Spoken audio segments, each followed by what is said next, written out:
તો 12 બપોરે ધમધમતા તડકાના પહોંચી ગયા સ્ટેશનમાં. અહીંયા આવીને જોયું તો શું, આપણી ટ્રેન કલાક એક મોડી. તો ચાલો શરૂઆતથી બતો continue. A few moments later. જય માતાજી મિત્રો, હું છું હિરેન સોરૈયા. સ્વાગત છે તમારું મારા પહેલા મિની વ્લોગમાં. તો આજની કહાની કંઈક એવી છે કે આપણે બપોરે નીકળી ગયા ટિફિન લઈને દુકાન તરફ.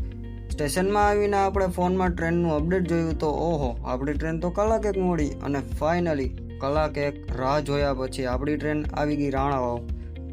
આપણે તો આપણી સીટ ગોતીને બેસી ગયા બારી પાસે. અને આ શું, દાદા તો રેલવે ટ્રેક વચ્ચે ઊભીને ટ્રેનની રાહ જોવે છે. દાદા કંટાળી ગયા, ગેસના બાટલા મળતા નથી એટલે દાદા આત્મહત્યા કરવા ઉતરી ગયા. એવું નથી મિત્રો, ખાલી મનોરંજન માટે છે. અને પછી આપણી ટ્રેન નીકળી ગઈ રાણાવાવથી ફૂલ સ્પીડમાં પોરબંદર તરફ. આના ધોળિયા પાંજરાવાળા હાકલેથી ભાગ છૂટ્યા ભાંગ બોલી ગામડામાં થયા હાક ભાગ ધાતો જતા સિંહ સમુજાળા ભૂસુટા ફેલાંગ જાને જતા આસમાન કેતા ફૂટા જમી આ દુઃખ તો માત્ર છોકરા જ સમજી શકે. ઘરેથી નાઈ ધોઈને વાળ વરાવીને નીકળ્યા હોય તો આવો જ હાલ થાય છે. કમેન્ટમાં જણાવજો કોની યારે આવું થયું છે. અને ફાઇનલી લાંબા સમયથી રાહ જોતા હતા પહોંચી ગયા પોરબંદર. પોરબંદરથી કોણ કોણ વિડીયો જોવે છે કમેન્ટ કરી દેજો.